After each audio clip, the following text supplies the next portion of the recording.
Insurance Company Limited FY 2024 earnings conference call. As a reminder, all participant lines will be in the listen-only mode, and there will be an opportunity for you to ask questions after the presentation concludes. Should you need assistance during the conference call, please signal an operator by pressing star then 0 on your touchtone phone. Please note that this conference is being recorded.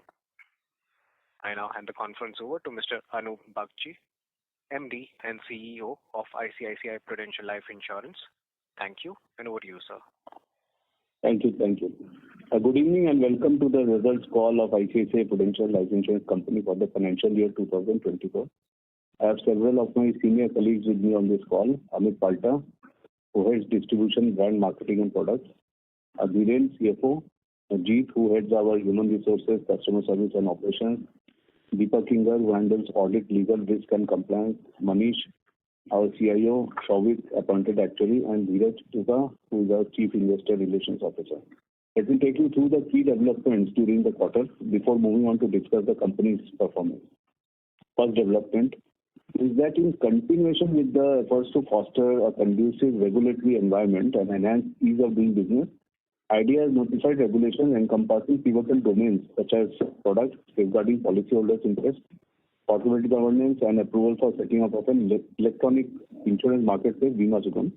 We believe these regulations are a welcome change which encourages innovation, competition, and sustainable growth in the life insurance industry. I'm also pleased to inform you that the shareholders of the company have approved the appointment of Mr. Naved Masood as an independent director effective March 7, 2024. Mr. Masood served in the IAS before retiring as Secretary, Ministry of Company Affairs, Corporate Affairs. He has also served as a member on the board of SEBI, where he was actively involved in matters concerning the functioning head of listed companies and other SEBI regulated entities. I'll also like to inform you that our Chairman of the Board of Directors, Mr. Ramachandran, will be retiring effective June 30th, 2024, having completed the maximum age limit of 75 years as prescribed by IRDAI regulations. Mr. Ramachandran has played a pivotal role in fostering the effectiveness of the Board of Directors by setting high standards of compliance and governance. We would like to express our gratitude to him for providing an overall strategic direction towards the growth and success of the company and wish him well for the future. Consequent to Mr. Ramachandran's retirement, Mr. Sandeep Batra, a non-executive director of the company, has been appointed as Chairman of the Board of Directors effective June 30, 2024, subject to regulatory approval. He has been on our company's board since year 2014. Mr. Batra has been with ICICI Group since year 2000 and is currently an executive director on the board of ICICI Bank. We believe our company will gain immensely from his guidance. Innovation has been the core of our business strategy. We constantly work on offering innovative products and processes across our life stages of our customers. We are the first life insurer in the country to offer an annuity product with 100% refund of premiums and a long-term pension product which provides customers the flexibility of making partial withdrawals. We believe simplification is the key to expanding the market, as in line with our objectives of becoming the most customer and distributor-friendly life insurer. Notably, we are also the first life insurer to pay out commissions on the same day to our distributors. Around 81% of our policies have been issued using digital KYC. 45% of our policies were issued on the same day for savings line of business in Q4 2024. Innovative products and processes underscore the company's strategy of providing the right product to the right customer at the right price and through the right channels.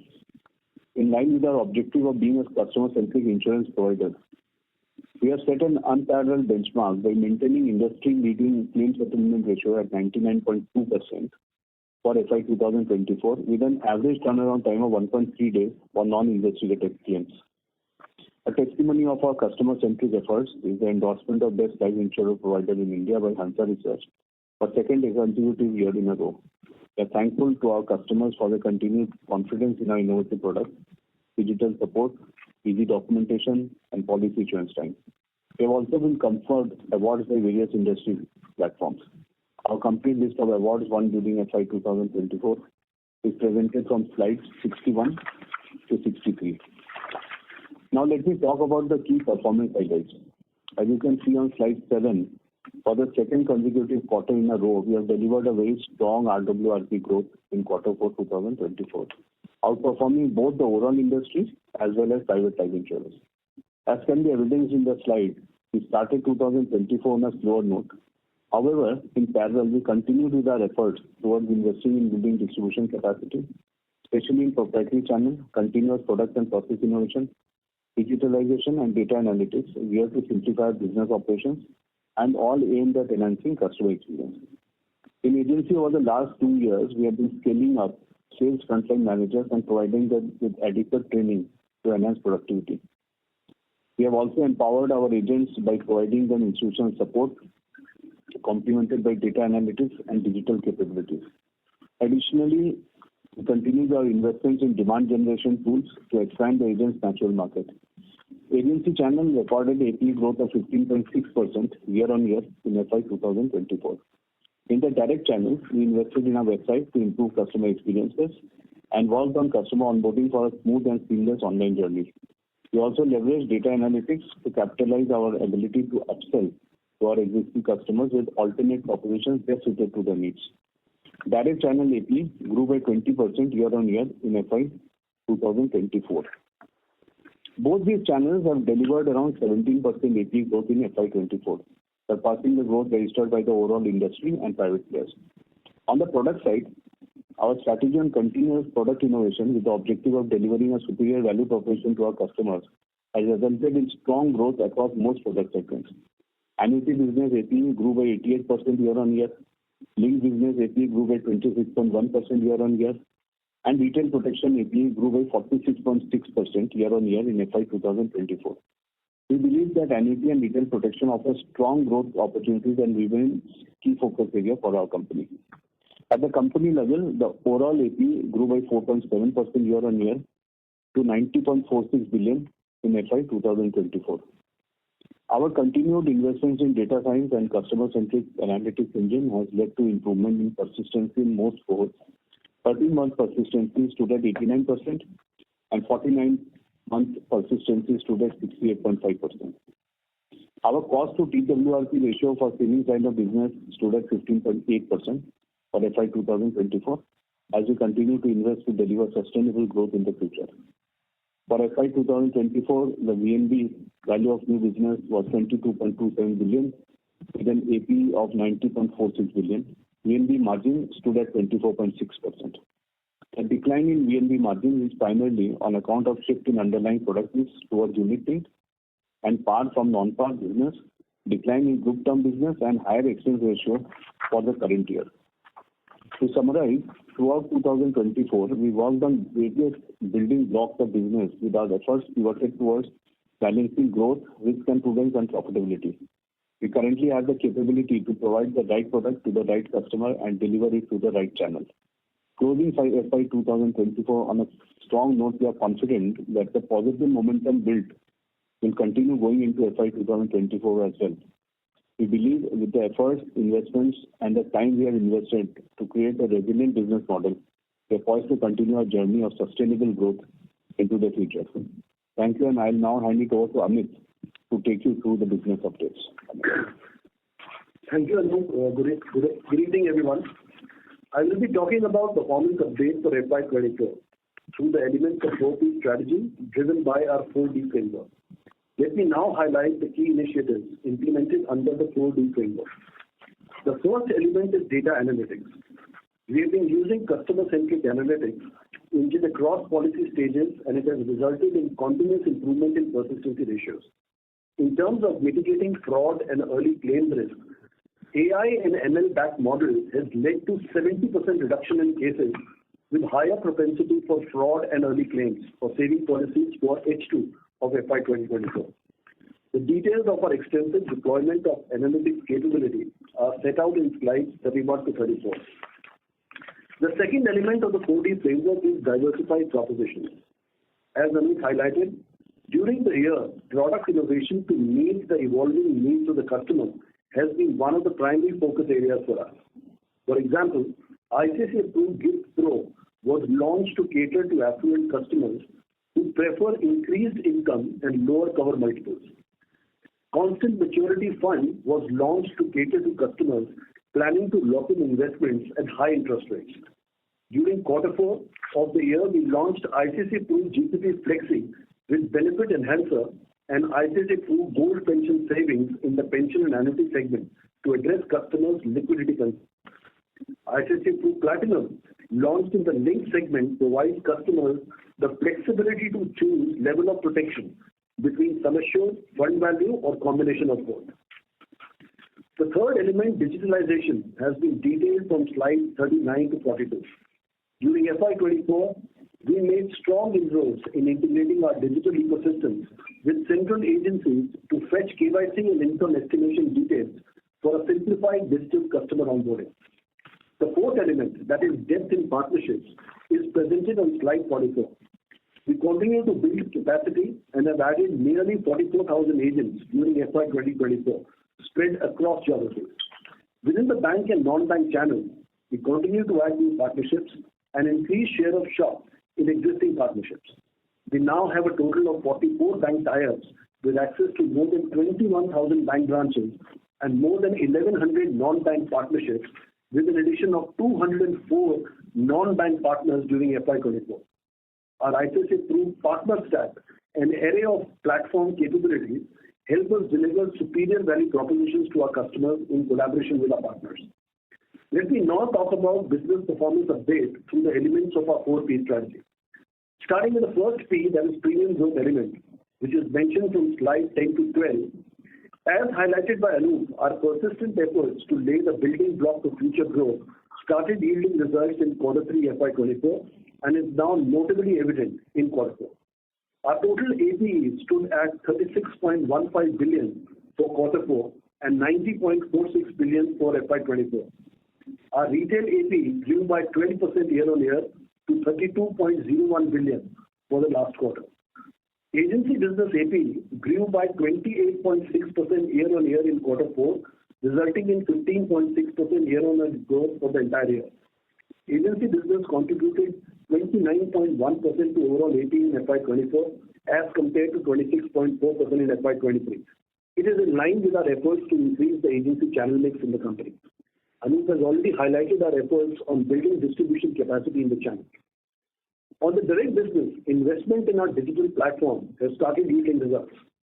We are one of the largest upsell channels in the industry, backed by analytical capability. Our direct business APE grew by 22.2% year-on-year in Q4, resulting in 20% year-on-year growth for the entire year. Direct business contributed 14.1% to overall APE in the entire year as compared to 12.3% in FY23. Together, agency and direct business now contribute 51% of our retail APE mix for the entire year. Given the investments and efforts we have put into our proprietary channel, we believe the strong growth momentum will continue going ahead as well. Bancassurance business grew by 18.8% in Q4 and 2.3% year-on-year for the entire financial year. Bancassurance business contributed 28.7% to overall APE in FY24 as compared to 29.3% last financial year. Partnership distribution APE declined by 26.1% year-on-year in Q4 and 8.1% decline year-on-year in FY24. Partnership distribution business contributed 13% to overall APE in the year. Throughout FY23, the partnership distribution channel was more focused on the non-par business. As you know, the non-par product segment has faced challenges during the year. Hence, business from this channel has declined. However, if you look at last 3 years from FY21 to FY24, it has grown by 26% CAGR. Therefore, we believe this is transient and expect this channel to grow going ahead, given new partnership additions and capability to offer varied product propositions. Group business APE declined by 6.1% year-on-year in Q4 and 8% for FY24. Group business contributed 15.1% to overall APE. The group channel declined on account of group term business, while we registered growth in group credit life and group fund business both in Q4 as well as for the entire financial year. We have a very diversified distribution mix with no single distributor, excluding ICICI Bank, contributing more than single digit in percentage terms to our overall APE. Hence, volatility in any single channel will not have any significant impact on our top line or bottom line. Along with channel mix, we continue to maintain a well-diversified product mix. FY24 witnessed a shift in consumer preference towards unit products on account of market buoyancy. The non-linked savings contribution to overall AP decreased from 37.3% to 25.8% in this financial year over last year. Contribution from the linked savings products to overall AP increased from 35.9% in FY23 to 43.2% in FY24. Annuity business now contributes to 10.5% of overall AP in FY24, with a pinch towards regular premium annuity over single premium annuity, in line with the trends that we have seen throughout the year. Protection products contributed 16.9% to overall AP, and group saving products contributed 3.5% to overall AP in FY24. Another important focus area for us is protection growth. The overall protection AP stood at 15.25 billion for the entire year, with contribution from credit life business at 39.4% of the overall protection. Retail protection is at 31.4% of the overall protection, and group term is at 29.2% of the overall protection business for ICICI Prudential. The last 3-year trend across the protection AP segment exhibits strong growth in retail protection and credit life business, which is presented on slide 59. The retail protection business has registered a strong year-on-year growth of 46.6% in FY24, and we expect normalized growth going ahead in this segment. Credit life business has also grown by 25.2% year-on-year in FY24, in line with strong credit growth in the economy, while the group term business has declined in FY24. As discussed before, the group term market has become extremely competitive. We understand this segment well and will underwrite business only if it matches our risk-reward expectations. Coming to the third P, which is persistency improvement, our recently developed AI models, which forecast persistency behavior of the customer at various stages, has helped us to improve the overall persistency levels by taking appropriate interventions. As highlighted by Anup, our persistency ratios have been improving across most cohorts. Now moving on to the fourth P, which is productivity enhancement, our total expenses grew by 21.6% year-on-year for FY24. The increase in new business commission is attributed to the redesign of commission structure pursuant to the flexibility provided in IRDAI's payment of commission regulations. FY24 had been a transition year, and we expect the rates to be more stable in FY25. Additionally, we have been investing in capacity creation to support future growth. The investment made, though front-ended, are necessary to deliver long-term growth for the company, and the results are already visible in our H2 FY24 performance. Our overall cost to PWRP stood at 24%, and saving lines of business cost to PWRP ratio stood at 15.8% for FY24. We monitor cost ratios for the savings line of business separately. Our objective is to bring efficiency in the savings line of business while we continue to focus on growth in the protection business. Consumer centricity continues to be at the core of our strategy. We believe that we have the right product through the right channel to the right customer equation, leading to a strong business foundation already. Going into FY 2025, we will capitalize on the same to target untapped markets to expand our customer segments. Having said that, we will continue to invest in organizational capabilities such as people, process, technology, analytics, distribution, and product to ensure we deliver sustainable growth and profitability along with managing risk and prudence. I will now hand it over to Dhiren to talk to you through the financial update for FY24. Thank you, Amit. Good evening.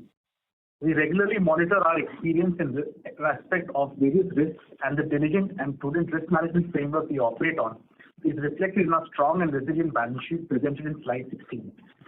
Now let me take you through the financial metrics. As shown in slide 18, our embedded value grew by 18.8% year-on-year from rupees 356.34 billion at March 31st, 2023 to rupees 423.37 billion at March 31st, 2024. The value of in-force business grew by 14.5% year-on-year. Our embedded value operating profit for FY 2024 was rupees 50.17 billion. The breakup of EVOP is as follows. Unwind contribution by FY24 is at 8.6% of opening EV. VNB of rupees 22.27 billion is 6.2% of the opening EV. Unwind and VNB together constitute 14.8% of opening EV. Operating assumption change is a small positive of rupees 0.7 billion. Persistency variance is a negative 0.56 billion, which is largely due to increase in later duration surrenders in the unit-linked portfolio due to equity market buoyancy. Mortality variance is a negative 2.88 billion this year. The negative variance is primarily due to an enhanced provision of expected claims incurred but not reported. Without provision for this amount, the variance would have been positive. We have provided for this expected but not reported claims in our financials on a prudent basis. We will be continuously monitoring this variance and currently do not see it impacting the long-term mortality assumption. Consequently, the ROEV for FY 2024 stands at 14.1%. Total economic and investment variance is a positive 16.91 billion due to the shift in the yield curve and equity market movement. Our VNB for FY 2024 was 24.6 compared to 32% in FY 2023. The contribution of FY 2024 VNB from protection products is at 51.4%, non-linked saving products is at 36.9%, and unit-linked products is at 11.7%. The decline in VNB is primarily on account of shift in product mix, competitive pricing pressures, and increase in expenses. The market buoyancy has led to a growth of unit-linked portfolio, which, as you're aware, has a lower margin profile compared to the company average. Additionally, within the non-linked segment, we have seen a shift in product mix towards participating products. The industry was impacted due to a change in taxation of more than rupees 5 lakh non-linked business. During the year, we introduced various innovative product propositions in this segment, and one such example is the launch of the ICICI Gift Pro product. However, as also mentioned in our previous earnings call, throughout the year there has been a competitive pressure on pricing in this segment, which has impacted VNB. The higher expense ratio for the year also had an impact on VNB. As explained earlier, the redesign of the commission structure has led to an increase in commission expenses. We have also continued investment in capacity creation to support future growth, especially in our proprietary channels, as well as in information technology and brand awareness. Our expense growth being higher than the top line growth has impacted our cost absorption capacity. So how should one look at this going forward? Here, as we have said before, we will continue to focus on growing the absolute VNB. We believe that product mix will be guided by customer preferences, and our strategy of providing the right product to the right customer at the right price and through the right channel will help us deliver growth. Given that we have a well-diversified product suite catering to varied customer needs, offered through a large number of distribution partners with access to varied customer segments, we believe that we'll be able to sustain a balanced product mix. On the expense side, since the impact of the revised commission structure has already been factored in this year, and we have seen better growth outlook from H2 of FY 2024 onwards, we don't expect unit costs to be impacted significantly going forward. Putting these together with the granular work on customer segment, process, distribution, product and brand that we will continue with, our endeavor would be to deliver business growth ahead of the industry, and our VNB growth will be in line with our business growth. On slide 21, the sensitivity details have been provided. There are no significant changes in the various sensitivities of EV. Overall, sensitivities of both VNB and EV to various factors remain reasonably low, reflecting a stable operating model. Our VNB and EV have been independently reviewed by independent advisors, and their opinion is available in the results pack submitted on the exchanges. Slide 22 exhibits other financial metrics.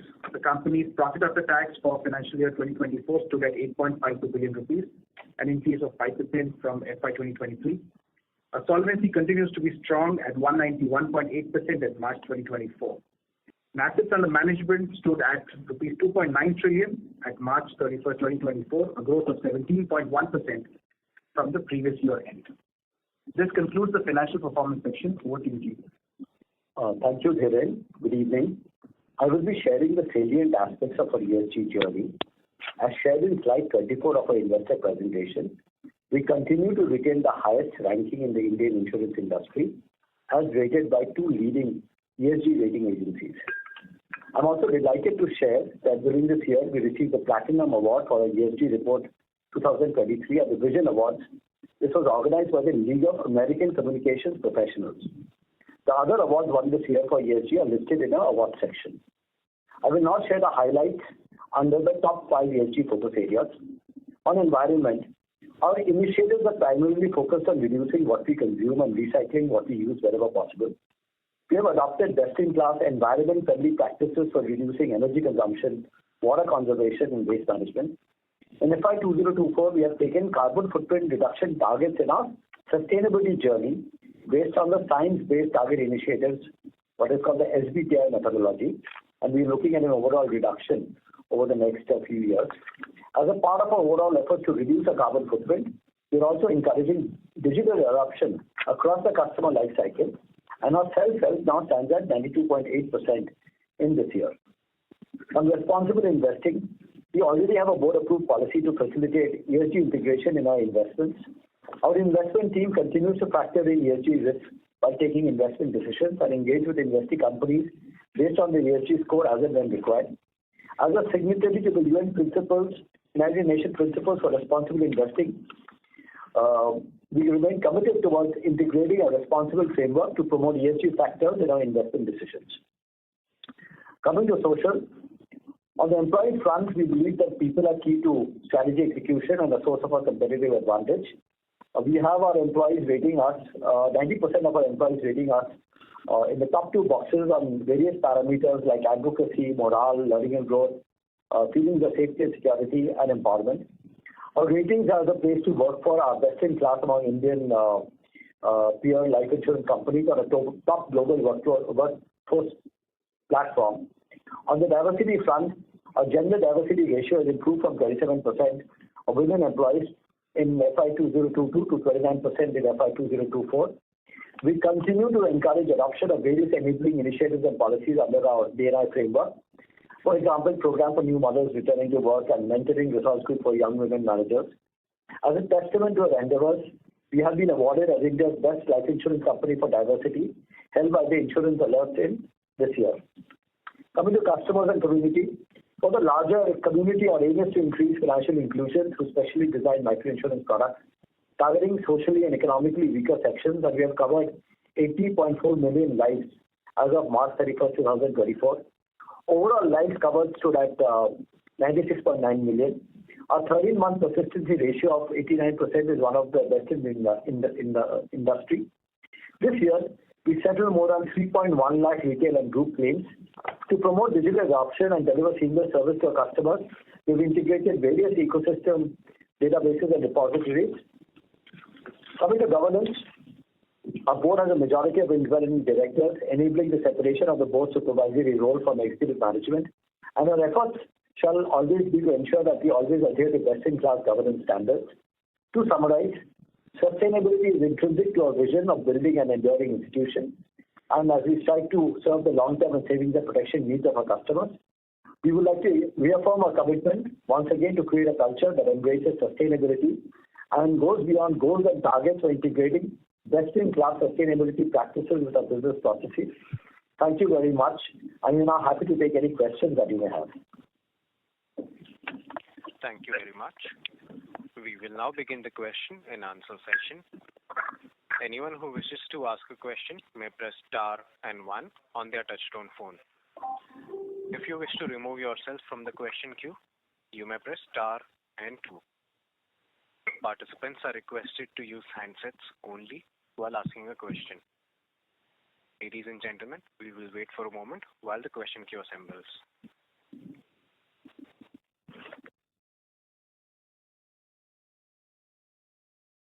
The first question is from the line of Swarnabh Mukherjee from B&K Securities. Please go ahead. Yeah, good evening, sirs, and thank you for the opportunity. 3 questions from my side. First of all, the VNB margin. So I just wanted to understand it. There has been a contraction also, sequentially from 9-month level to the full year number.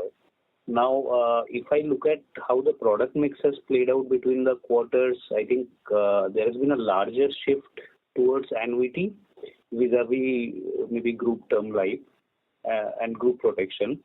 Now, I just wanted to understand, is there any other, so you have highlighted few things like shift from non-par to par and lower group term life as one of the factors, as couple of factors. But for example, annuity. So annuity, you have been, the recent product which has been seeing strong scale up.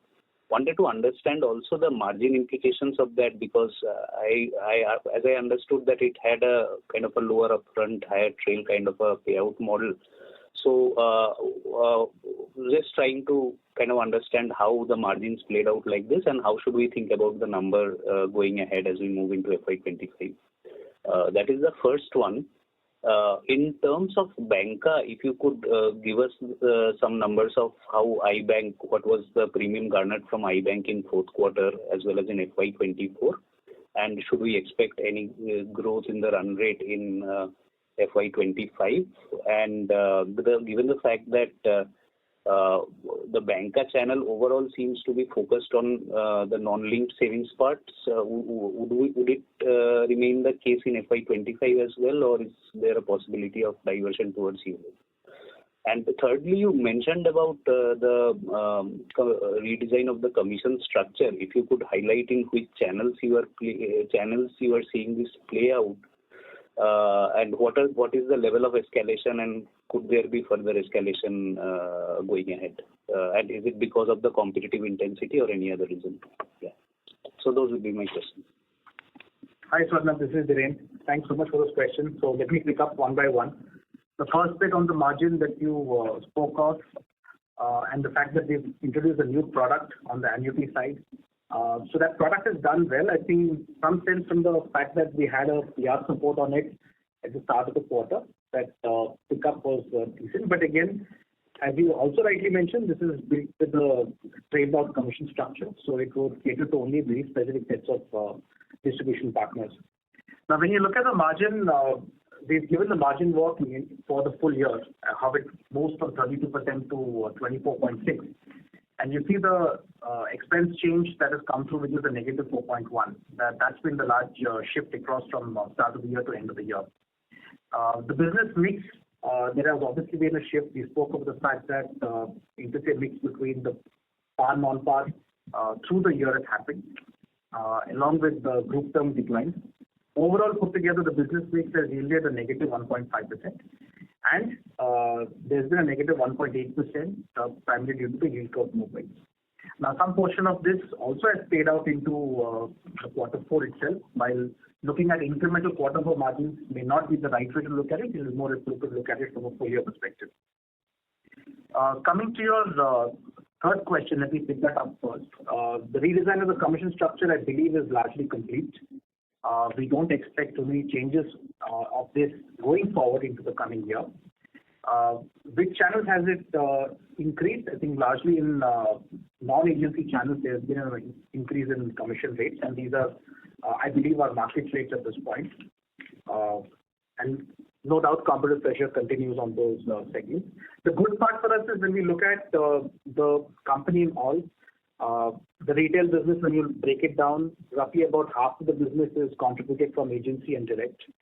ICICI Bank contributes, plus Standard Chartered Bank, all of this contributes roughly in the range of about 70+%. So when you look at the multi-insurer channels, that contribution is actually quite small in relation. So to that extent, whatever disruption may happen within the multi-insurer space and less to do with our proprietary channels.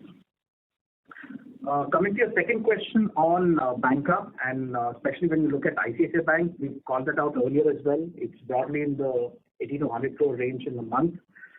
There could be periods when it's slightly higher, given that the underlying product mix at ICICI Bank is fundamentally on unit-linked and protection. Unit-linked in this quarter has done well across the board, so to that extent it is slightly higher than the average rate.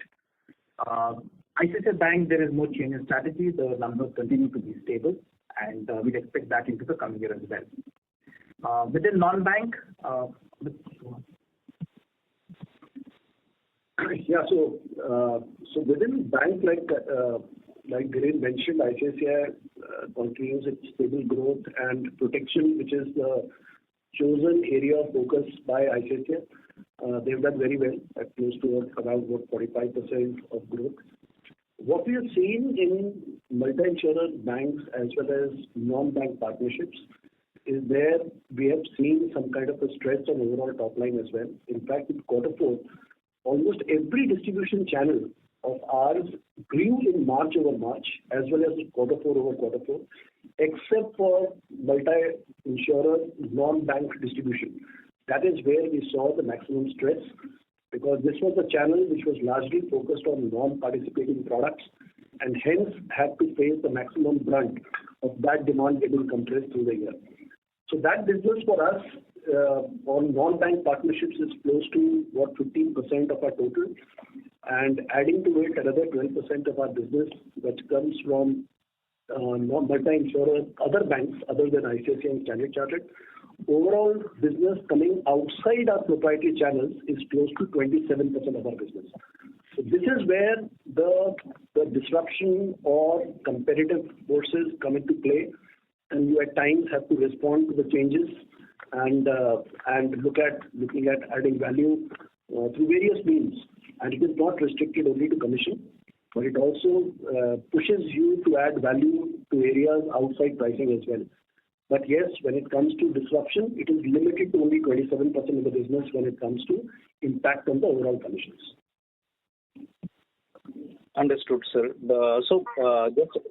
Just a follow-up. I had also requested for some kind of guidance on how to look at or try to understand the margin for FY25. Some directionality would be very helpful, sir. Sure, sir. I covered that earlier in the comments as well, but we're not fixated on margins. We're looking at growing absolute VNB. And given that one of the biggest drags on margin for the year, which has been the expense ratio, I think that's behind us, which has been driven by the commission guideline change. I believe if the product mix stays this way, then it should kind of stay broadly stable at this level. But of course, depending upon where customer demand is, we will be looking to grow those segments, and to that extent the product mix shifts, you will see a shift in the margin as well. Yeah, just to give you some fair idea, if you were to compare this quarter 4 versus last year quarter 4, actually non-participating guaranteed products contributed almost 37% of the overall mix last year, which this year it has come down to 10%, which we believe is going to stay at similar levels even in FY25. And second impact was group protection. Group protection was almost half of what we delivered last year. So if you look at these two impacts, I think it has already built into the base, which probably will not go further down from where it is currently. So to that extent, you can expect that the volatility that you saw in the margins on account of group protection, on account of non-participating guaranteed products, which had relatively better margins last year, stabilization of this will probably lead to more stability of margins going forward in FY25. Understood, sir. Sir, the exit rate would be a better metric to look at, or the full year run rate in terms of margin? I think we should look at the full year rate. Okay, understood. Very helpful, sir. Thank you so much, and all the best for this financial year. Thank you. Thank you. A reminder to all the participants, please restrict your questions to 2 per participant. If you have any follow-up questions, you may rejoin the queue. The next question is from the line of Avinash Singh from Emkay Global. Please go ahead.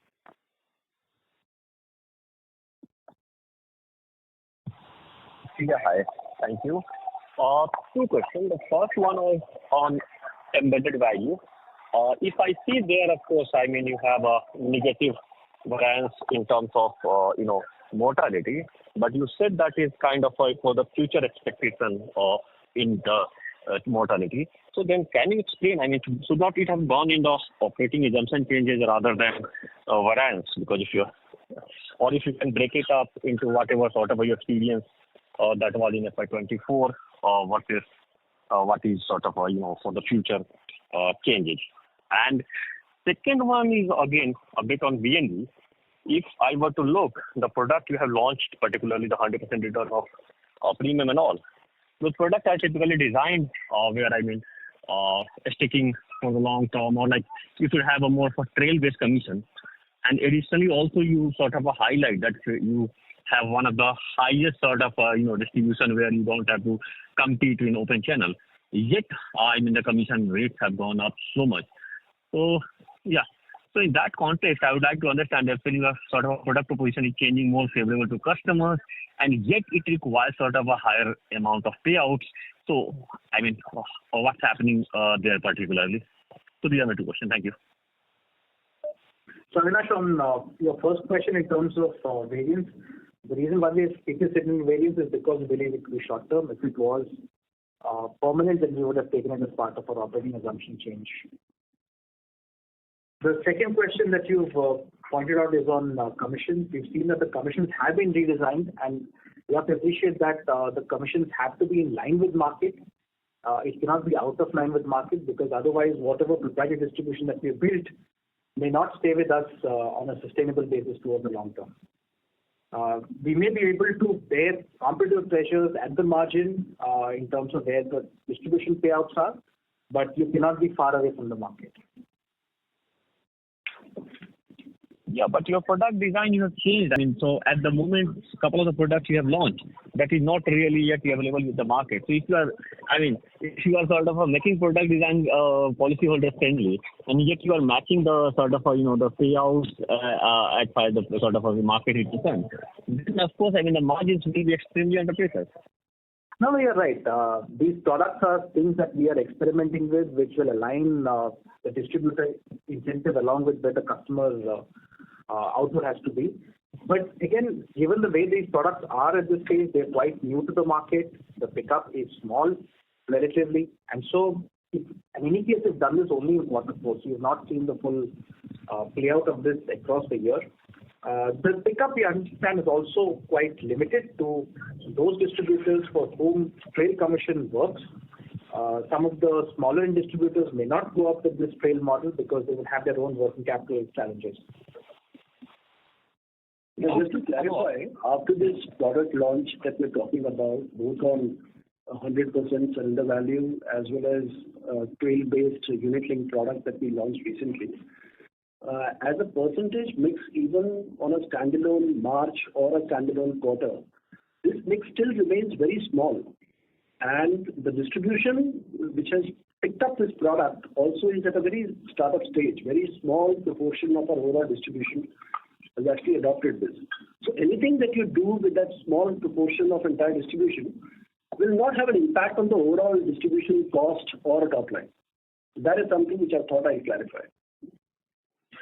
So, Avinash, just to add to that, in these products that we have launched where the commissions are deferred, it's just that the commissions are deferred. There's no reason why the margin is low on this. That's something that you should understand as well. Essentially, what we're doing is aligning distributor incentives with the customer's required output. Okay, a quick follow-up. The persistency variance, of course, it is a very, very small number. When I again see in the EV2,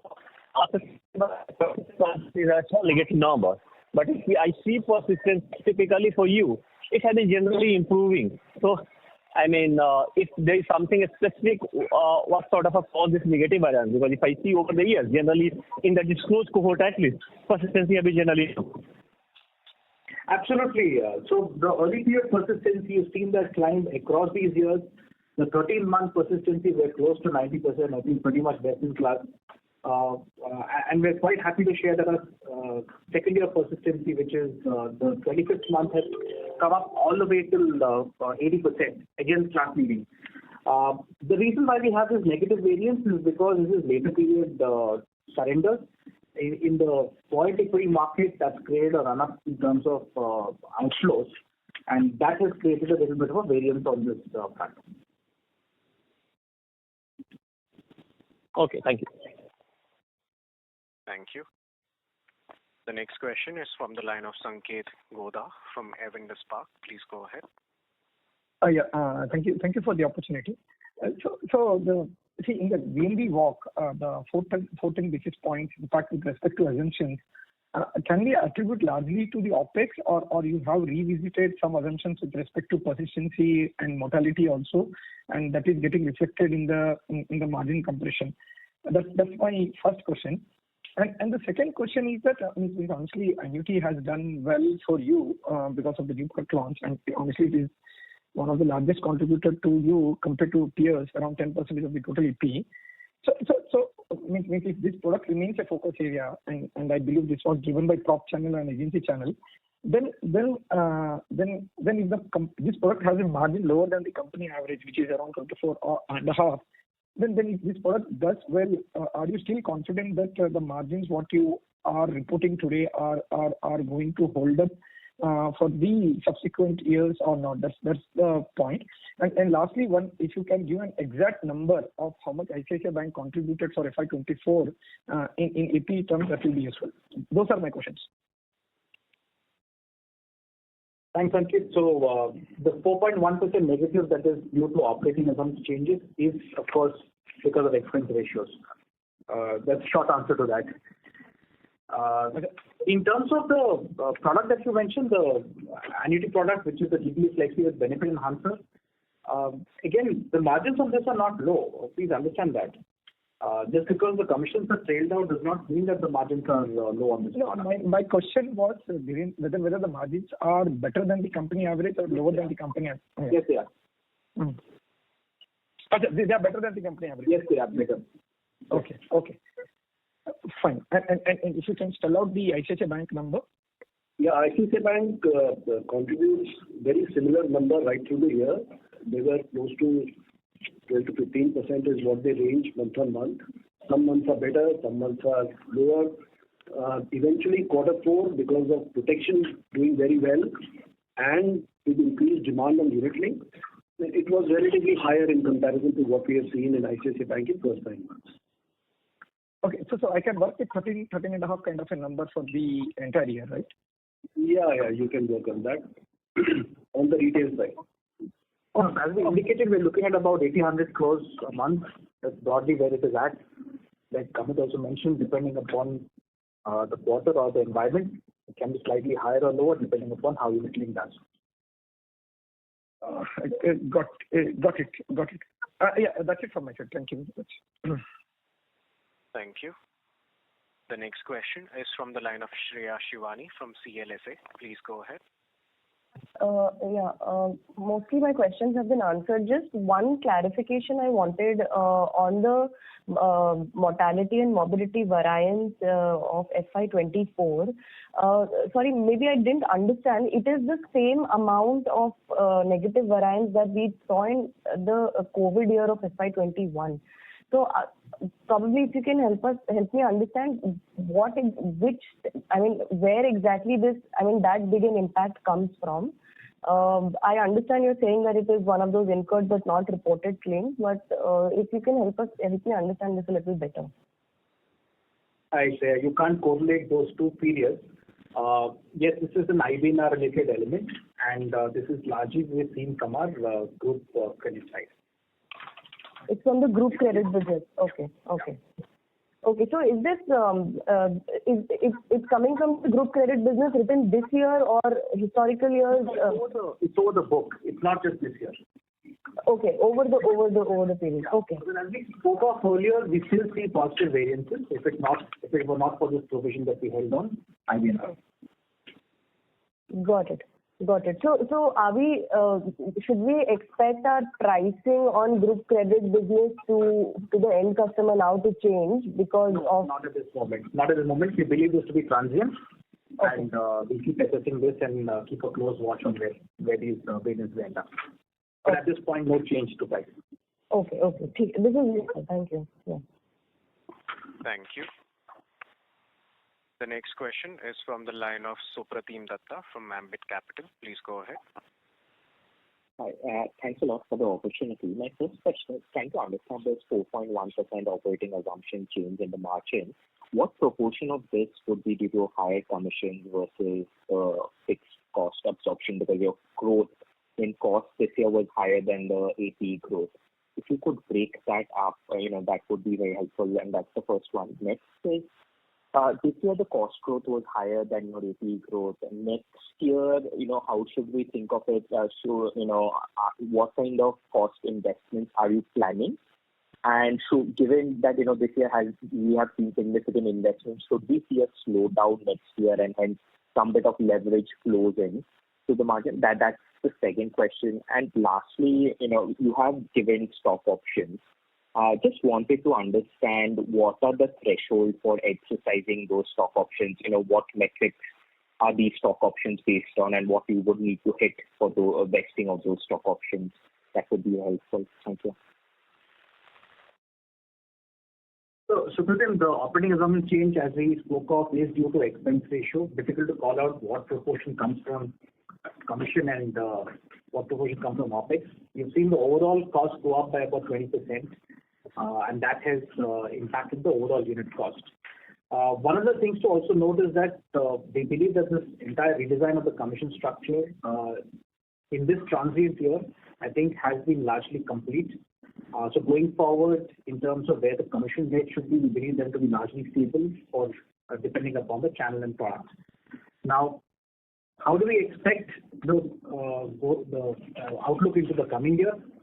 With this commission being stable, essentially all that we'll be able to work with is the operating expenses, which we believe we should be in a position to calibrate based on our growth in a much more considered fashion as compared to the previous years. So technically, we would not want to lose any operating leverage on this. Any operating leverage that we gain, we want to invest that back into the business. We do not want to stop our investments going forward, because they are going to be the building blocks of growth into the coming years. With respect to the, you had a question on the stock options? Yes. Yeah. So these are grants to employees that we make, employee stock options and employee stock units. We have a scheme approved by the board. So as per the new requirements, we are required to, the secretary practice to inform the exchange. So I guess you're referring to that. But these are regular grants we've been making for the last few years. And is there any, requirement for the vesting? So you would need to hit a certain threshold or, certain growth, certain profitability for the vesting, or there is no such threshold for vesting? So there are certain vesting requirements for the employee stock units, which is part of the scheme. And the ESOP sale down, you only make money when the stock price is above the grant price. And these are granted at the exercise prices at the yesterday's market price. Yeah. So, Supratim, one of the supplementary to the point that you raised on commission. From our understanding of the market, we believe that our commission levels are actually lower than those of our large peers. That is something that we've understood the way it gets out, because it's not just the commission at play, it's essentially the entire package that you provide to the distribution partner, be it in terms of the product, be it in terms of the process. Commission is one element of it. You've heard us speak about various enablers that we had launched through the year, things such as same-day commission. We've got the entire iProve partner stack, which enables you to provide a full 360 view of the customer to the distribution partner. It also enables us to penetrate the partners base to a much greater degree with the use of analytics. And the entire picture that we present is that we would like to be the most partnerable life insurer. Got it. Thank you. Thank you. The next question is from the line of Pankita Srivastava from ABSLI. Please go ahead. Thank you for the opportunity, sir. So, I wanted to understand what is the new business premium generated in credit life, and if you can let us know the breakup between the other partners and ICICI Bank. That's the question, sir. Pankita, I didn't get your first question. What is the new business premium for? For credit life business. For life business? Credit life. Credit life, we have broken down the mix. Just a second. Yeah, we'll pull up the number in a minute. Just a second.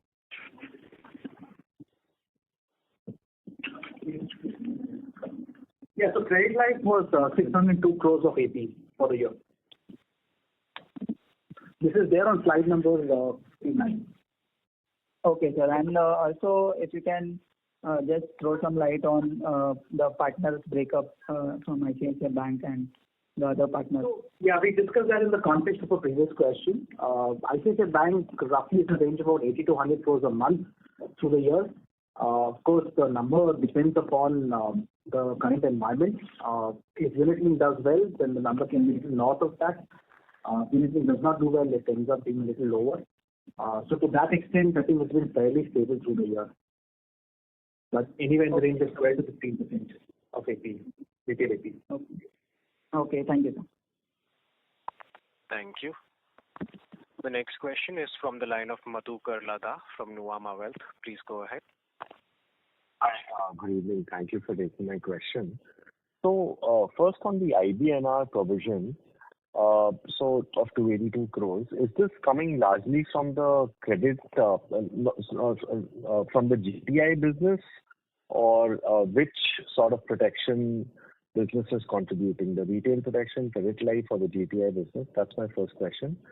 Second, on overall retail business growth. So 4Q, we've seen pretty good numbers coming month on month. Should we expect sort of similar run rate going into FY25, or how should we look at growth in terms of industry or private life insurers, retail premium growth? So in context of the industry, how should we sort of think about your growth? And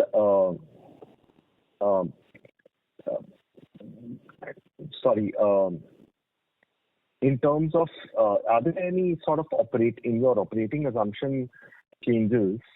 You mentioned it's largely because of expenses. Are there no other sort of changes over there relating to mortality, morbidity assumption changes? I just wanted to sort of clarify on that as well. So going forward on FY25 momentum, adjusting for seasonality, I believe that for all the capacity creation that has happened over the entire last financial year, I think the interplay of products, few channels where the investment was done, and the capacity improvement will play out well for us. So we are fairly confident on the momentum that we build going forward into FY25 year on year. So exit of this year is on a very different foundation in comparison to where we were last year. This gives us confidence that what you witnessed in Q4 is only the beginning, and probably from here we will look good from here. Like I mentioned, for the interventions on product, new interventions, new projects, capacity improvement, which has improved drastically, I think it will play out well for us in FY25. What would be sort of your target with respect to sort of industry growth? You would have some number in mind in terms relative to industry growth, right? Yeah, relative to industry, you made my answer very simple. Since you asked me relative to industry, we are intending to do an alpha, right? So what we delivered in Q4 is what we intend to do going forward quarter on quarter. Got it. So Madhukar, on your other question in terms of where is that IBNR from, it is from the credit life business. And you asked another question on the operating assumption change. It's a bunch of small things around persistency, around mortality, morbidity. So it's too small. Anyway, it's all 70 crores at the end of it. Got it. And one final question on the ICICI Bank channel. So now you have a ULIP product which has largely trail commissions. You have an annuity product which is also largely trail commission. So you seem to be creating a bouquet of products which probably ICICI Bank would sort of look more favorably towards. Is there any conversation happening on those lines? Where the bank may be more amenable to selling these set of new products, or are you sort of planning towards that over the next 6 months, 8 months? You'll launch more of these products, and these will then be part of the ICICI Bank channel. Is that the thought process? Choice of products, we, as a part of our partnership philosophy, we leave it with our partners to decide. They have their own priorities. They may look at few products at various points in time, and may choose to select those products as part of their overall bouquet of services. So I will not comment on what goes on because it's an evolving situation. Every quarter we take stock as to what we want to do and how we want to progress.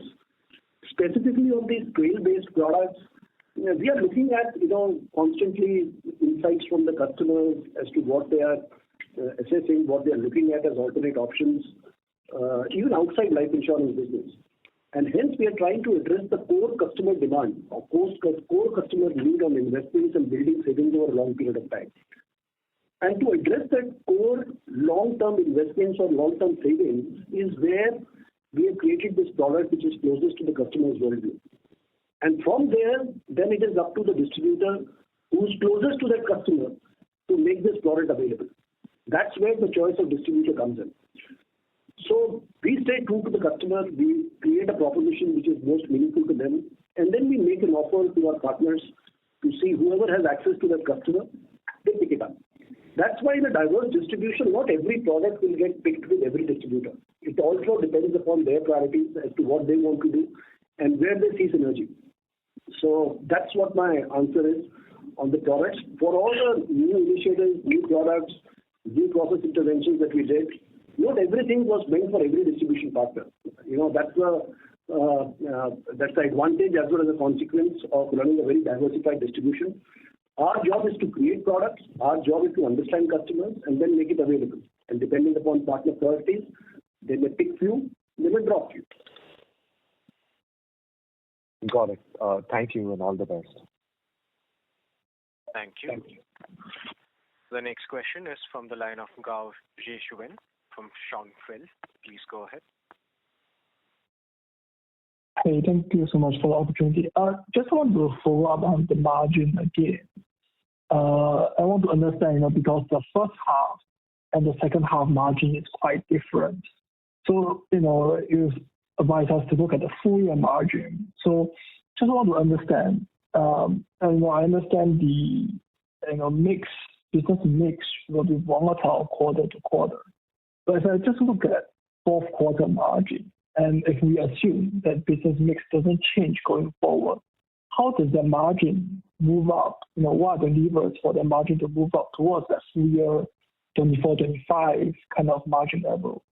As you mentioned, we won't see commission restructuring or payout increase further deteriorate from here. We won't see operating leverage further deteriorate from here. But that doesn't seem to suggest that without business mix change, margin should move up from what we see in the second half or the fourth quarter. I just want to understand that. Well, thanks for the question. I think the right way to look at margin is to look at it from the full year perspective. During the years, there are certain assumptions that we take in terms of the unit cost based on the full year's business delivery. And that gets shown up as we get through to the end of the year. So I think an appropriate way to look at it is to look at the full year margins. From here on, as we spoke of, margin is not a core KPI for us. We're looking at growth of absolute VNB. However, there can be positives and negatives to the margin. Depending upon the way the product mix evolves, that is one way that we could look at the margin moving up or down. Retail protection growth has done well through the year. If that continues and we're able to leverage upon that, we should be able to grow margins. The group term business, which had declined through the year, if it stabilizes, that can become a support. Credit life growth will also help bolster margins. Of course, there can be a downside in terms of unit link growing faster. But then, like I said, end of the day, what we're looking for is growth in absolute VNB. If the mix stays the way it is, as I spoke of earlier, with the commission restructuring behind us, we believe we should be able to stay where we are. The expense unit cost that we had to take on during the year, I think, largely behind us at this point. Got it. Thank you so much.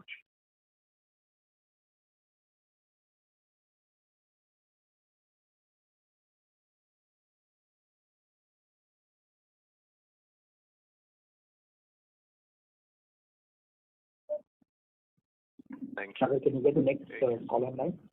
The next question is from the line of Prayesh Jain from Motilal Oswal. Please go ahead. Hi, everyone. Good evening. So firstly, if I heard it correctly, you mentioned that your commission rates are lower than the larger peers. Is that correct? And if that's so, do we see any further pressure on commissions coming through, or because we want to be in sync with the market rates on commissions? Secondly, from a growth perspective for next year, you mentioned that you've been investing in channels, and particularly I was just more interested in the non-bank partnerships, where you forged a lot many partnerships in last year. Now, if those are to fructify and result into a stronger top line growth, won't we have a significant leverage coming in from those businesses, which could drive up margins? Or do you expect the momentum in these partner tie-ups to continue? And lastly, on the from a broader across pan-India strategy, now with this ticket size of 5 lakh plus, we're going 5 lakh plus going through a tough time. Do we expect more granular growth, and you would invest into growing the tier 2, tier 3? Some numbers on tier wise breakup and growth, and does the tier 2, tier 3 kind of come at a lower margin versus the tier 1? Those would be my questions. Thanks. Yeah, hi, this is Amit. Let me take your question. First of all, you mentioned whether our commission rates are actually lower than some of our peers. We don't believe in speculation, actually. We have visibility to 27% of our business, which we do through multi-insurer. Hence, we have a fair amount of conviction on making the statement that we are definitely not the market leader on this. So our commissions are definitely lower than the peers where we are operating together in some of our multi-insurer partnerships. That is something for sure we can say. Rest or outside, what happens, we don't speculate. Two, on new partnerships, you mentioned that we have added some 200 odd partners over the entire year. See, this is a process that we have been following for last quite a few years. So some part of our distribution outcome that you saw in FY24 also was contributed by partners who were added in FY23. And FY22 also partners went through the learning curve and started contributing. So it happens in cycles. So every partner comes, goes through the learning curve, adds to the operating leverage and start giving us the bottom line. So this is something which is an ongoing process, not just in non-bank partners, but even in our proprietary distribution. That happens where we build capacity in year 1 and it starts playing out over a period of year 2, year 3. Once the maturity of the distribution happens, both our employees as well as the advisor go up the learning curve and start contributing over a period of year 2, year 3. So that is something that we are quite confident. I think for capacity that we added for the last 2 years, it has started playing out well because some of the models that we have created on building capability has held us in good stead in H2. It was based on that confidence that we had given the guidance of 10% growth in Q4. I'm very happy to state that what we invested on capacity turned out and we managed to double our productivity from Q3 to Q4 by virtue of the leverage that we got through capability models, which started giving us returns going forward. On last question that you mentioned about 5 lakh plus business becoming a challenge. Well, it was a challenge in Q1, Q2 because there was a period when the alternate solutions were still being explored, and there was a period where demand, I will not say got compressed, it got deferred. But however, with buoyancy in market, more than 5 lakh business actually came back.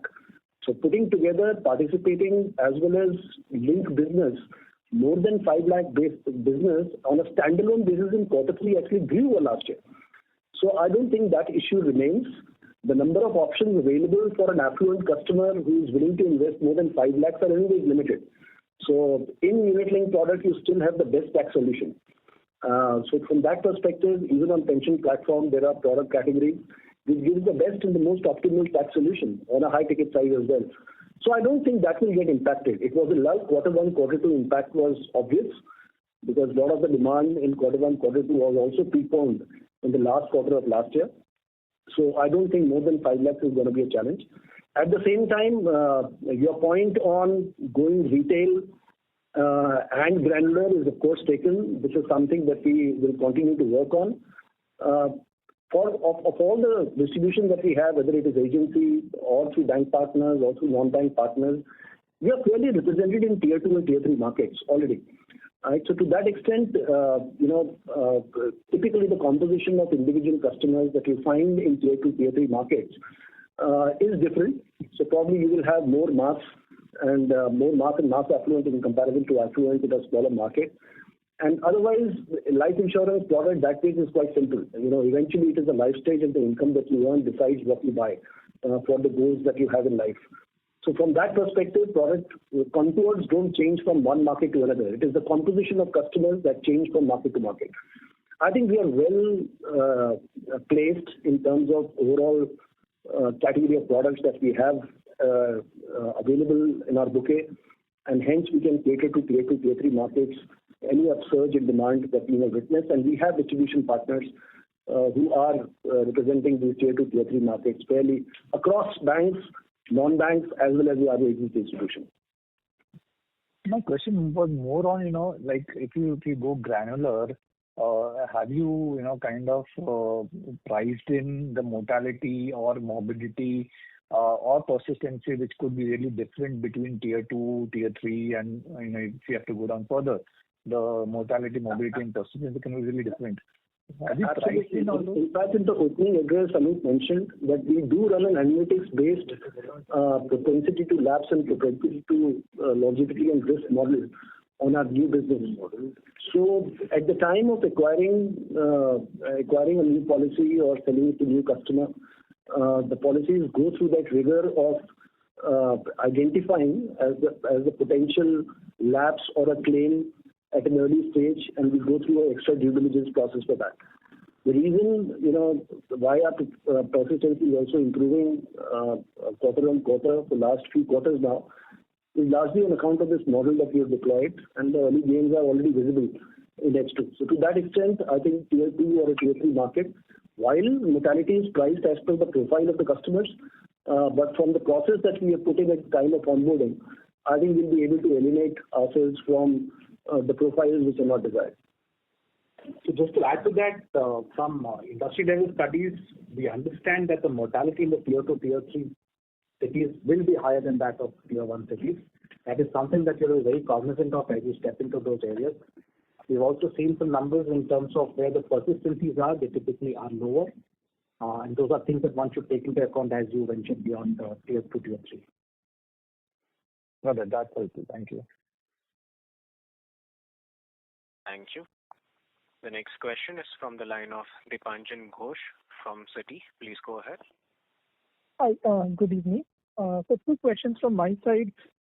First, if I look at your fourth quarter non-linked savings business, and if I strip off the one-offs in the base, it seems to be down around 25-30%. While you mentioned that from the third quarter onwards, the high ticket PAR and ULIP start to revive on a YOY basis, and assuming trends continued into 4Q.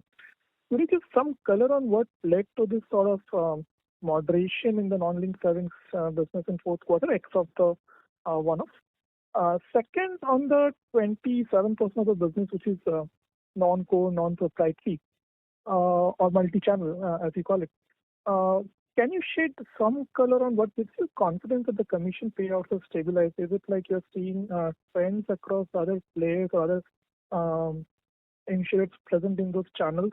Or are their EOM levels kind of all used up such that they cannot really kind of compete more going into the next year? And in line with that, you also mentioned that you have seen counter share improvement at these multi-channel partners. At least for the top 4-5 partners in this multi-channel network, could you give some color on the counter share improvement, if possible? So, Dipanjan, 2 points. One, when you look at quarter 4 product mixes, yes, the non-linked has not done so well, but to some extent, I think annuity has stepped up in that period and supported that. That's something that we have seen in the quarter 4. In terms of, I'm sorry, I think I missed your second question on this. Yes, the second question was on the commission rates. See, these have been broadly stable over the last couple of quarters. We spoke about this at the end of last quarter as well, where we had seen some stabilization come through. But I think as we have now exited quarter 4, we're fairly certain that at this point, the commission rates seem to be stable. Of course, it all depends upon how the environment evolves. But by and large, there could be some changes at the margin, but we don't expect any more scale movements from here on. Sure. If I can just, on the counter share across some of these multi-channel partners, if you can give some color on that. From a this information was available in the public domain and I could share with you because this is one number which is informally tracked very closely. All I can say is that for the business growth that we witnessed in multi-insurer distribution, both in banks as well as non-bank partnerships, we have not grown as much as the overall space. And partner by partner, we have seen our share actually growing up. However, since this number is not publicly available, I can't quote that. Just one follow-up on the first question. On this product mix, you mentioned that annuity has picked up and you've done well on that.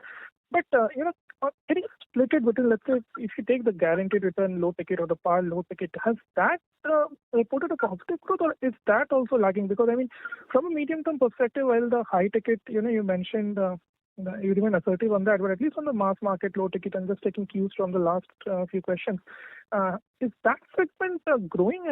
If you can, share some qualitative understanding on that. So, Dipanshan, by and large, just look at the margins. I think when you look at the rates that are being offered all the way through Q4, I believe by and large, when people are held and steady, they have been suboptimal relative to what they were in the previous quarters. I think the other interesting part is that once the year has gotten through, we've seen a correction in rates on the non-par side for most companies and in the first 15 days of this month itself. So there will be some stabilization of the margins for non-par will happen into the coming year. But I'd say when we look at the more than 5 lakh customers, the more affluent customers, I think we've not lost them because we've been tracking that customer segment across all lines of business. So while those who are not amenable to buy a non-par product have actually switched out and bought a participating as well as a unit-linked product. So to that extent, as Amit also pointed out, to the second half of the year, we've not really lost those affluent customers. The growth in the less than 5 lakh ticket size broadly has been more around the participating when you look at the non-linked space. The switch out has happened from non-par into participating at this point. Got it. Thank you and all the best. Thank you. The next question is from the line of Ajox Frederick from Sundaram Mutual Fund. Please go ahead. Hi, sir. Thanks for the opportunity. So one question. You mentioned about alpha over industry. So what products are expected to deliver that alpha for us, given that protection will normalize and let's assume ULIPs also can normalize in a steady market? Will it be annuity and non-par in 25? It's very difficult to envisage which specific product line. As a manufacturer, we will continue to focus on creating multiple options and keep working through research in understanding customers' worldview and trace change in preferences. So we'll keep manufacturing products which we believe is meaningful, which we are picking up as feedback from customers. And then it is up to customers to give us the momentum. So for us to decipher at this point in time which category of product will really drive growth, we are quite capable of creating multiple products across categories, which is making us confident that no matter what the environment would be, I think we have a product for every environment, and at the same time, in every category, whether a customer has a low risk appetite, medium risk appetite, or a good risk appetite. I think we are fairly comfortable in catering to any consumer segment and irrespective of what happens in the market. But to put a finger on one category, it is very difficult at the beginning of the year. Okay, sir. I'll flip it. At a channel-wise, which channel can deliver above average industry growth? I'm assuming you are taking a 15% of industry. So like I told you, against the 12% retail AP growth that we witnessed as a company, our proprietary distribution grew in excess of 20% in Q4. So our direct distribution grew at 20% in Q4. Our agency business grew at 28% in Q4 against the company growth of 10%, against the private insurer industry growth of 2%. So obviously, proprietary is where we will look at investing further, and we'll see how it grows. Sure. Thank you, sir. And I'm assuming industry is expected to grow between 13 to 15%. That's what your ballpark expectation is.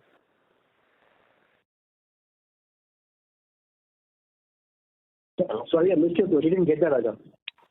So industry is expected to grow somewhere in the range of 13 to 15%. That's what you're assessing at this point in time?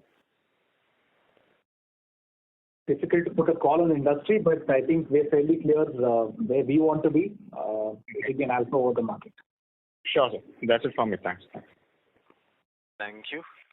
The next question is from the line of Nischint Chawate from Kotak Institutional Equities. Please go ahead. Hi, am I audible? Yes, Nischint. Thanks for taking my question. I'm looking at slide 19 of your presentation, essentially the EV walk, and trying to understand, what are the operating assumption changes that we are making for you?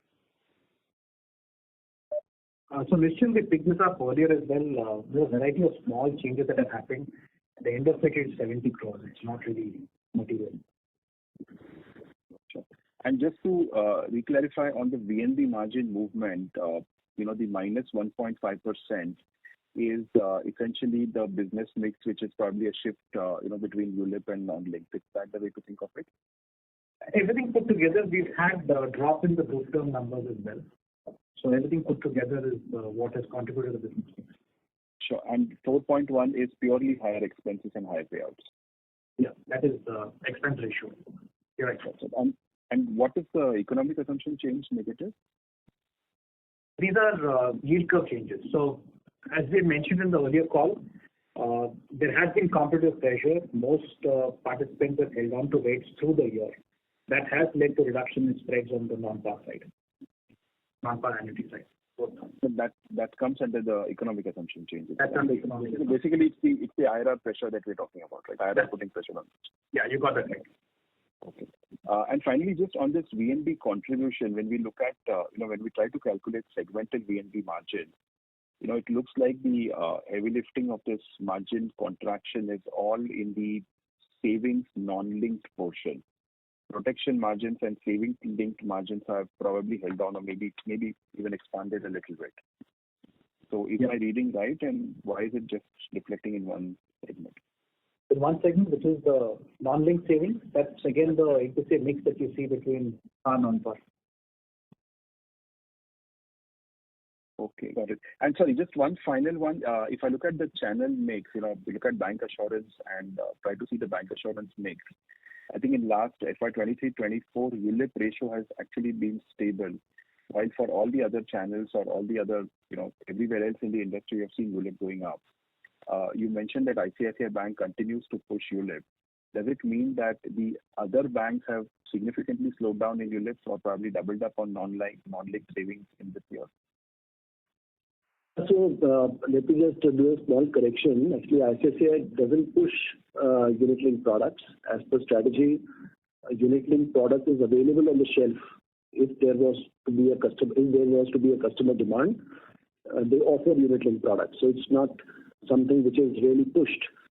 And as far as unit-linked products being sold in other bank partners, you are right. This is not a category of product which is understood well in smaller markets. And large number of bank partners have presence in smaller markets, semi-urban and rural markets, where the preferred choice of product is actually not unit-linked. So that is the reason why when you look at 43 other bank partners apart from the ICICI Bank and Standard Chartered, there has been a relatively moderate growth on unit-linked business in these partners. Got it. Thank you very much. Those are my questions. All the best. Thank you. Thank you. The next question is from the line of Raghavesh from JM Financial. Please go ahead.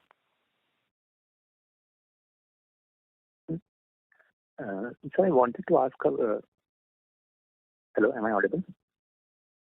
Yes, go ahead, please, Raghavesh. Yes. So thanks for the opportunity. I wanted to ask that the margins on the protection business are actually not risen in terms of how much the fall has been there in group term.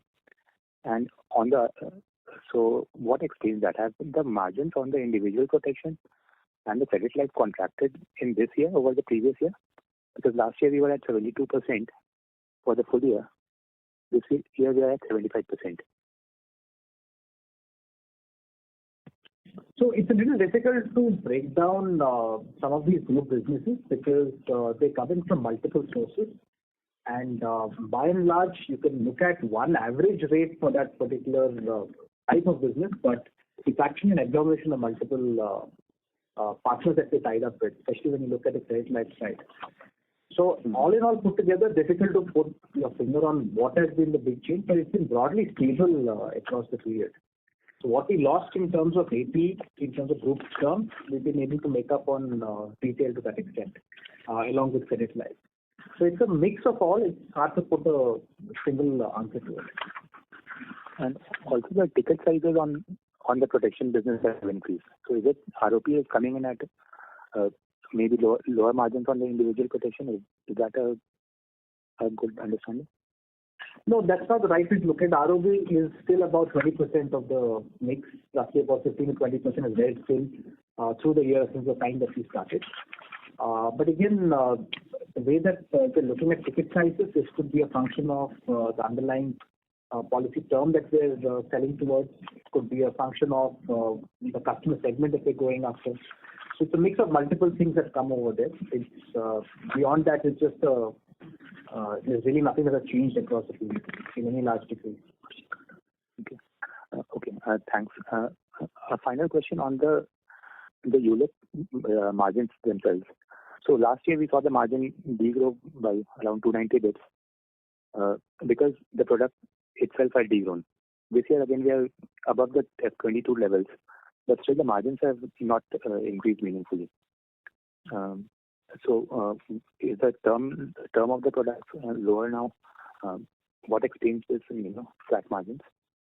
So to some extent, whatever elongation that we have made in the term would have been offset by unit cost changes on the link side as well. Okay. Thanks a lot for the answer. Thank you. The next question is from the line of Aditi Joshi from JP Morgan. Please go ahead. Yes, thank you for taking my questions. I have a couple of very quick questions. So the first one is, can you please share the mix of the business mix across Tier 1 versus Tier 2, Tier 3 cities, and the growth rate differential between these? And the second one is, if you are able to share the growth number in the number of lives insured or the number of customers for the full year 2024, that would be helpful. And lastly, on the slide number 21, when we look at the sensitivity analysis, the sensitivity to, let's say, changes in 100 basis points in the reference rate has moved up a lot between 2023 2024. So can you please explain why is it so? Yeah, this is all. Thank you. So we haven't made public the split between Tier 1, Tier 2, Tier 3. I think for us, given that we run a very, very diversified distribution, we are dependent upon our partners to be able to expand into their territories, be they be corporate partners or agency and direct. So we're not looking at expansion on its own. Essentially, we're looking at expansion through our partners. What's within our control, of course, is more around direct, where we've got our own offices and we're expanding within those segments. Agency is another area that we could expand, but then that would be slightly slower to that extent. I don't think looking at Tier 2, Tier 3 at this point is pertinent. Then you look, and let me pick up your third question, which is around sensitivities. Yes, sensitivities have gone up to some extent when you look at BNB, but if you look at the book, especially on EV, it has not really changed too much. Some of the sensitivities on EVs, which are interest rate driven, are essentially things that can be reversed by this changing rate to non-par products and annuity products. The one that has, let me say, hurt has been on the expense side. which has impacted the sensitivity from the previous year to this year. But as unit rates become stable into the coming year, I think we'll have less of that impact coming through. And sorry, just following up on the second question, it was on the growth in the number of customers for the full year 2024. If you are able to share The number of policies, Aditi, has been flattish. There's about the 3% growth when you look at it for the full year.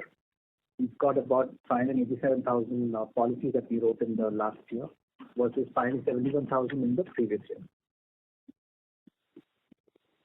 Okay, but that is the number of policies, right? So I just the reason I'm asking is just wanted to understand like the growth is coming from acquiring new customers, or we're selling more policies, let's say more than 2 or 3 policies per customer.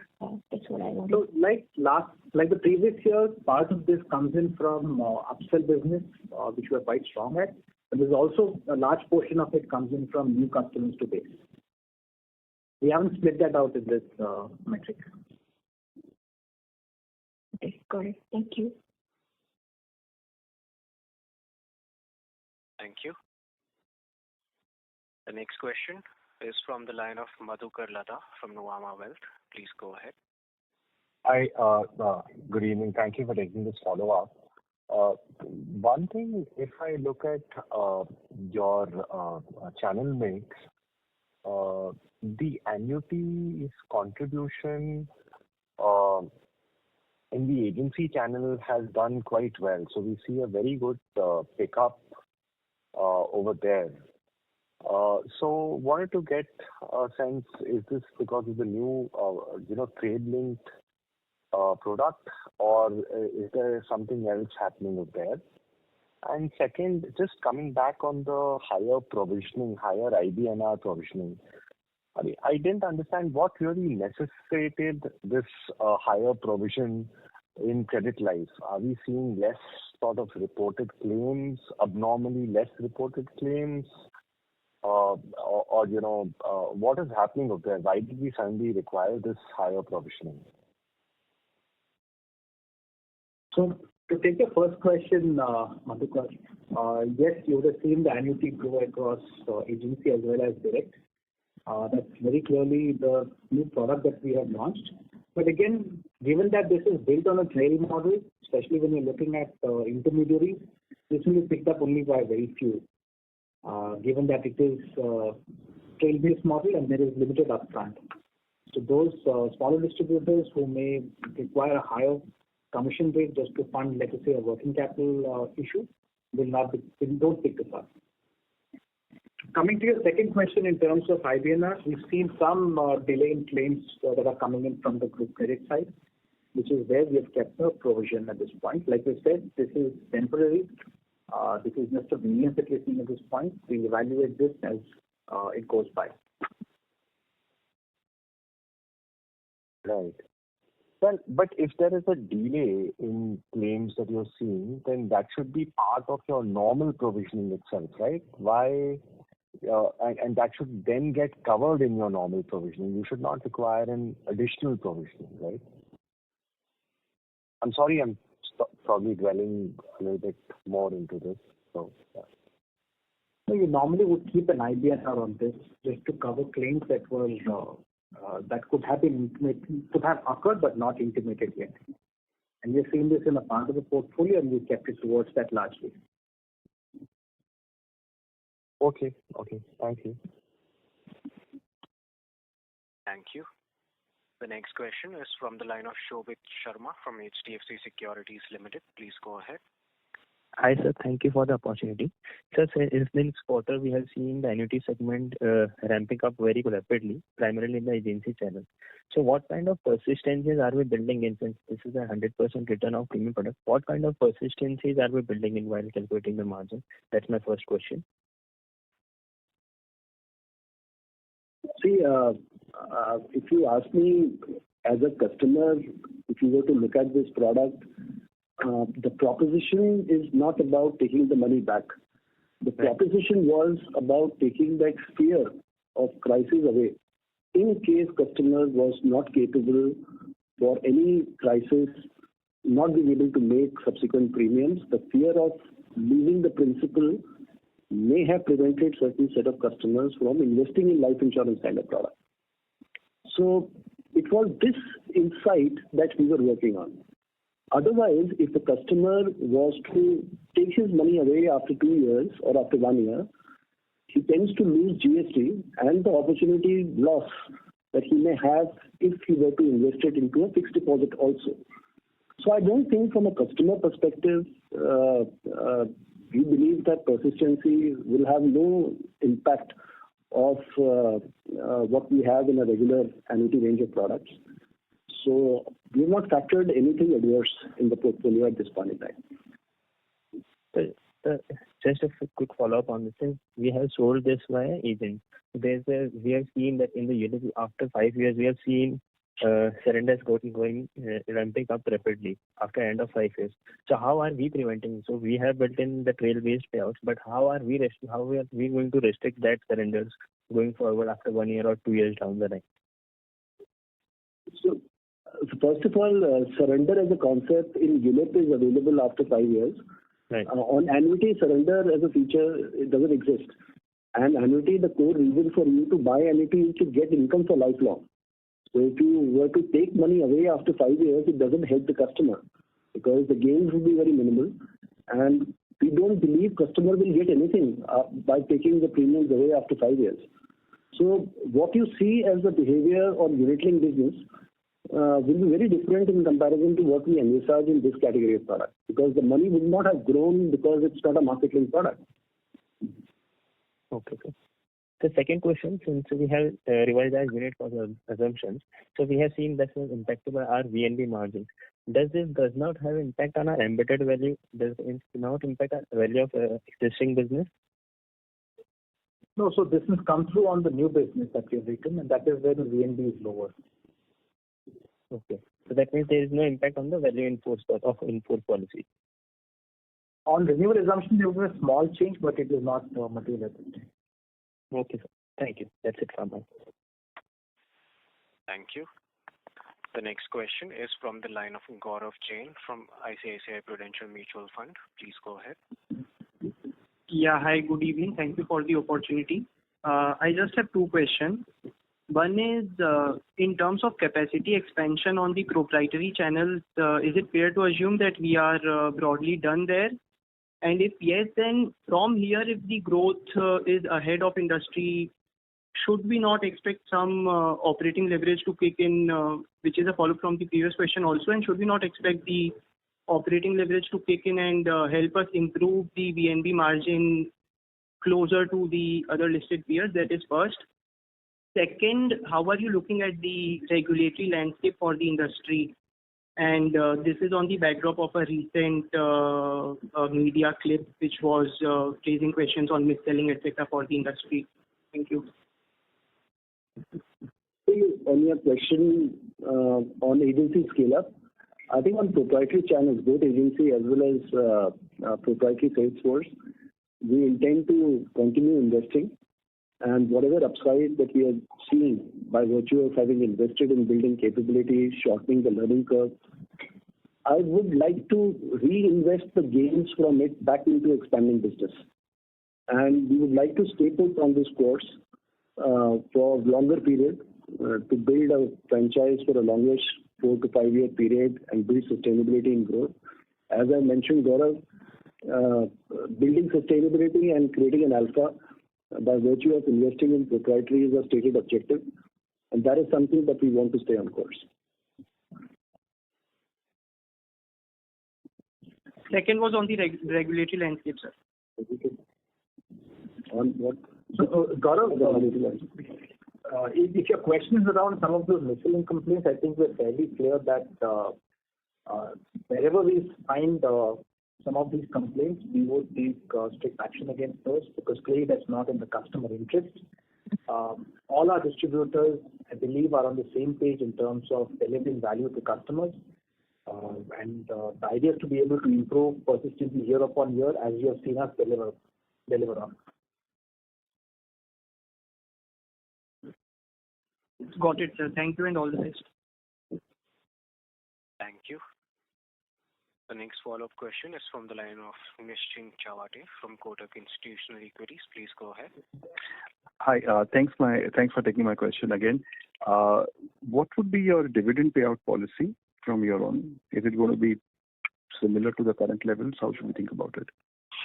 So our dividend policy is disclosed on the website. It's at 30%. But the board assesses the dividend ratio for the year based on the market conditions, based on what has been the delivery of tax, as well as the solvency expectation into the coming year. So otherwise it should be closer to 30% is what you're saying? The policy is set at kind of 30%. But of course that gets assessed year on year by the board. Perfect. Thank you very much. Thank you. The next question is from the line of Avinash Singh from Emkay Global. Please go ahead. Yeah, hi. Thanks for the follow-up. Can you just explain a bit understanding your, the gap profit, not for the quarter, for the full year, how, the back book surplus development has been and how the new business strain has moved? Because, so profits are still, accounting profit are at a low level and flat YOY. So just if you can help us how back book surplus has emerged and the new business strain. Yeah, so the back book is definitely throwing up surplus, but at the same time, we've got new business strain. I think the challenge with looking at Indian GAAP is without amortization of expenses, it doesn't really give a true picture of how the profit should emerge. I think let's just move to a IFRS. Hopefully that comes out soon. We know we're part of phase one. We just await the regulations to be notified. That will give you a better sense of how profit will emerge.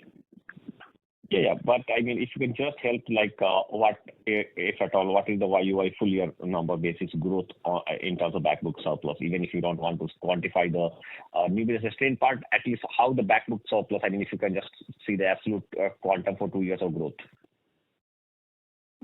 So it's not out yet, Avinash.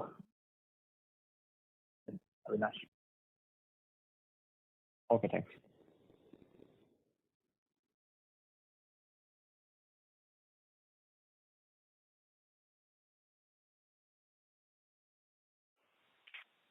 Yeah, hi. Thanks for the opportunity. My just one question is in terms of the sensitivity. So I wanted to understand, a 10% increase in acquisition expenses results in around 18%, decrease.